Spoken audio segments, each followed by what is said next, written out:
Hello, everybody. This is Joey. This is also Louise, and this is Scooby. All just gathered around here for a little bit. Alright, so, even though I've moved recently, I have been starting to get a lot of progress done on different rooms of the house.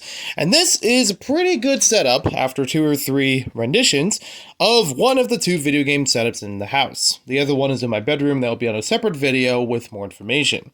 This has already gone through a couple of changes up to this point, and may still have some changes after which, but if it's anything major, I'll let you guys know on a separate video updating about that.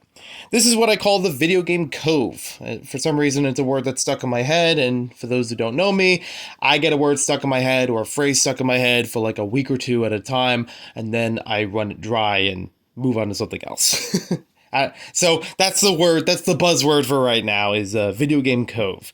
It's like a separate little sort of indoor porch to the house, and has very good accommodation for a couple of people along the futon. The futon can actually fold out if it needs to be converted into a guest room. Table can move out of the way as well. So, I like what's going on so far in here, even though some things may still change, and I'll just give you a quick tour around. So to start things off, when it comes to the games that are in here, they've had a whole lot of different movements. I've done different movements of where the video games are displayed or stored, for years, for different houses that I've lived in before this. And this is still evolving, but this seems like a good compromise. Since the space is a little bit limited and the furniture is a bit limited, I couldn't actually hold all these video game cases like a book on a bookshelf, putting them upright and then moving along that way. That's not really an option there. I had tried that before, but I ran out of space or things started to get messy. So, I've had these DVD racks for a long time. The DVDs themselves have been moved into another cabinet, and this works out very well. Very easy to see them, alphabetize them, and pick out the games that I want to play when I want to play them. So, it is, in some people's opinion, a cardinal sin of stacking games like this.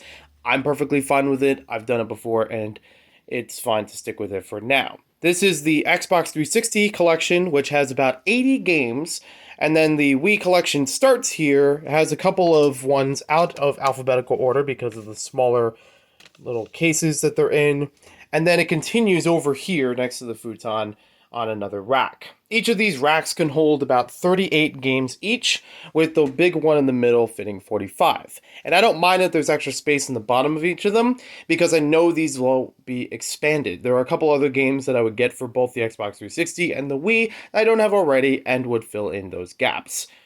Also, there's the potential that if I get bundles for certain games, then I could stack games a little bit easier, such as the Ezio collection from Assassin's Creed combines 2 or 3 games together in one DVD case.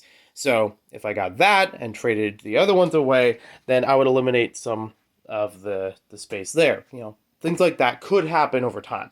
Also keep in mind there are a couple of duplicates in here, and most of which on purpose. I think once or twice I've bought them by accident, but as a LEGO collector and a LEGO video game collector, I'm also getting different editions of certain LEGO games. For example, this is the Platinum Hits edition of Indiana Jones, which is usually released later in the life cycle of the game. I don't have the original one yet, but I don't mind getting a Greatest Hits edition as well. And I also have one bundle that includes Kung Fu Panda, but I would probably get the original release of it at some point, and trying to see through a lot of the LEGO video games if there are any differences between those editions, if there are things added to them or altered in some way, you know, later than the original release. Now, as I make our way over here, we have a whole lot of video games. We have 9 consoles that are ready to play along this area. 2 of them actually don't display on the TV, but I'll talk about that in just a moment. So right now, that's hooked up here and available for play, we have the Nintendo Switch, the Wii U, the Xbox 360, the Nintendo Gamecube, the PS4, the Nintendo Entertainment System Classic, the Super Nintendo Entertainment System Classic, the Xbox One, and the PS3. I know it's weird holding those other 2 up there, but I figured this was a good way of holding them and not being in the way of everything else. The wires do reach. Everything is grounded as far as the outlets go, so they should be fine during an outage and not over stimulate the system in general. And also, they're ones I don't play as frequently, but still would need to keep plugged in, especially the Xbox One and the PS4, because they have these little updates every so often that automatically update things, even if you don't run the system. So, it is what it is. And also, each of these do have wireless controllers, or if there are wires to them, they are long enough wires to reach the couch, so I can still play them no problem. Also, quick thing up there. There's a Pac-Man Ghost. He does light up, and he has a setting for if you have more sound going on, he'll light up more colors. But there's also just one just fading through the colors, which is cool. So he's not lit up right now, but he is cool to have. Two of the systems are not actually displaying on the TV, which has gone through 3 different iterations. I've had 3 different kinds of TVs I've wanted to put in here, and basically I've been trying to look for one that has good picture quality, but doesn't have to be 4K or anything like that. And I've been looking for one that has good inputs, and properly working with good inputs. So most of the HD TVs I've gone through before would have like 2 HDMI ports and maybe 2 AV ports or a component or something like that. I had one before that had 4 HDMI inputs, and I thought, hey, this is going to be great, but the picture was terrible. And then I had a receiver that would have allowed more inputs, but for some reason the sound didn't go through. I think I might have needed to hook up to something else, but that's fine. Because this one, I luckily was able to get this for free, this one works well. This one has good sound. It's got 4 HDMI inputs. It's got AV and component. It's got everything that I'm looking for. And it's a little bit really tall. Like from where I'm sitting, like I'm facing forward here. A little bit of an angle up. That's fine. It's a little bit more than the other one, but I think it'll work out very nicely. And if I need to watch something, it gives a little bit of a movie theater feel looking up at the screen. So the only 2 systems that aren't plugged in to play on the TV would be the Wii U and the Nintendo Switch. I need to get another HDMI splitter in order to make that happen. I have one here. I don't know where another one is or if I even had a second one. So I'll have to look for that sometime later.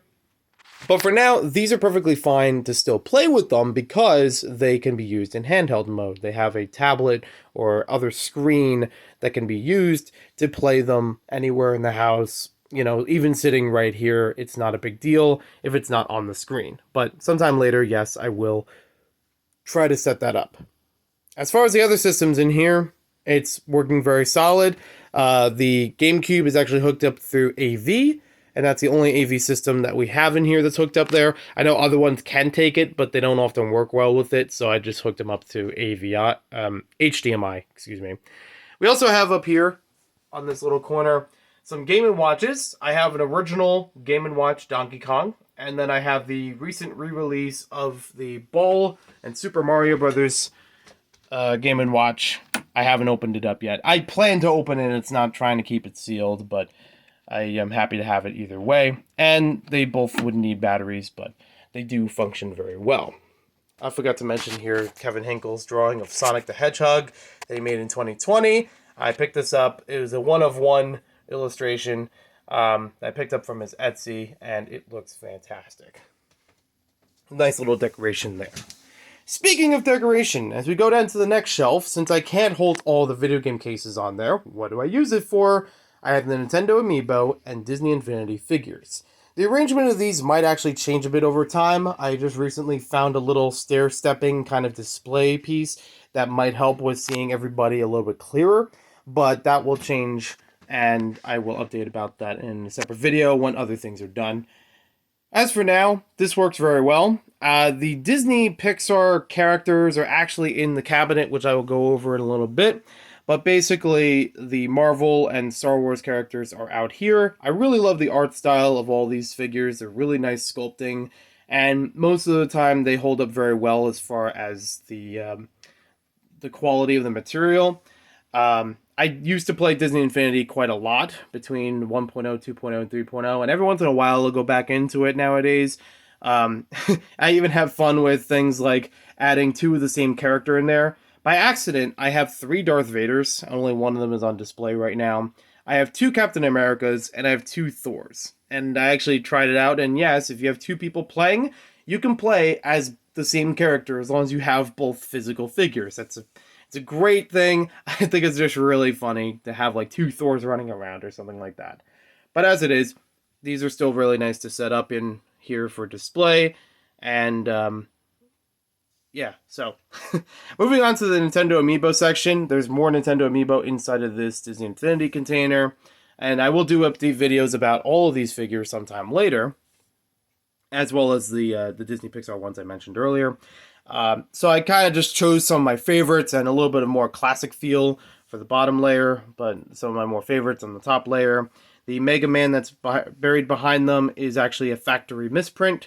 It was packaged backwards, and I've kept it sealed ever since I got it. I had a good laugh about that when I got it for my birthday. Laughed for like 2 minutes straight of just not expecting that. I expected the gift, but I did not expect him to be facing backwards. I do have an opened Mega Man amiibo that I can use if I need to, but that one is staying sealed for now. One of the few things I keep sealed on purpose in my entire collection of literally anything. Moving down to the bottom shelf, we have a bunch more video games from smaller libraries of systems, not as expansive as the 360 or the Wii, which is totally fine, because that looks very nice. The Switch actually has a whole bunch of the games inside of that blue case. It's a little hard to see from here, but it's a very small blue cartridge case that can hold 24 games in it for roughly the same size as the Nintendo Switch standard case. So that's easy for me when I want to take things on the go and bring a whole bunch of games with me without taking a whole lot of space. The Wii U collection probably is going to get a few more games here and there. I definitely have to do updates about all these video game collections at some point of what I have for them, what I used to have, expanding, accessories, all that kind of stuff. I used to do that a lot with the older systems, and I need to get back into that. And the Xbox One, maybe a few things here and there. Obviously, with the League of Video Games, they're going to boost all of these console collections at some point. Speaking of Lego, Emmett just happens to be here. He's been wandering around the whole video game area. I don't think he's going to stay here. He just got wound up with a bunch of this stuff when moving, so I'm just having fun with putting him around here, decorating a little bit. But he's probably not going to stay for long. In this section, we have PS3 and PS4 games.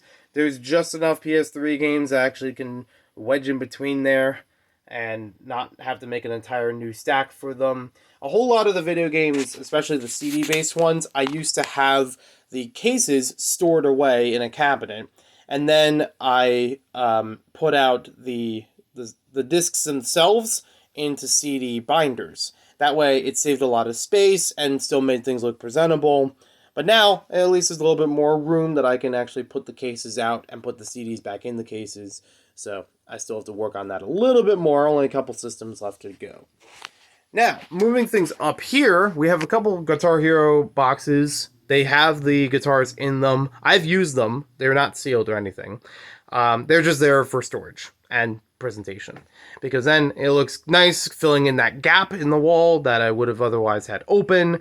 And it's also something that I don't need regularly, having the Guitar Hero and Rock Band stuff always ready to go. That was a problem I had in the last place where I had them kind of scattered and it didn't really look good and it wasn't a real proper way to store them. Now with the cabinet, that actually can be done very nicely.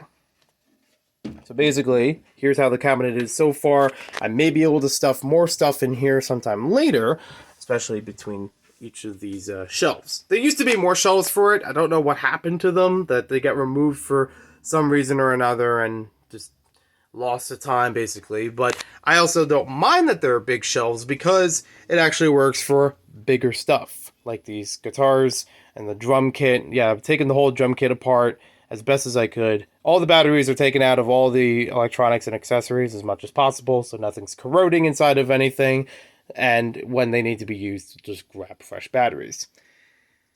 And then, yeah, there's the Disney Infinity figures all inside of there. There is an extra Soli that was broken. I don't know what happened, but somehow he broke off of the base of it. But another one is still good to go. Got a bunch of extra controllers in here. Some of them are already by the systems, but other ones are out here. I did find a whole bunch more GameCube controllers I need to add in here as well. But that'll basically just fill up that basket. And then we have a couple of accessories that go with some of these systems. Switch accessories inside of these 2 boxes. We got a whole bunch of DK bongos that I used to play with on the GameCube. So, yeah, it's a really fun series. And sometimes it's fun adding those controllers to other games. And then a couple of Wii blasters. Things you can add the Wii into, like the Wii Zapper, to play games a little bit more. I do have other Wii accessories in another room, but I'll get to that in another video. So there we have it. There is a video game Cove as of, what is today? March, April, what day is it? I forgot. As of the upload of this video. There we go. So, let me know if you have any questions or comments down below of anything around here, of anything that I should do differently for the space, to make things work. And I'll see you in the next video when it's available. And I'll definitely have more videos coming about video game collecting sometime in the future, as of all of those consoles that I mentioned and figures and things like that. So I'll talk to y'all later. Peace, love, and fun.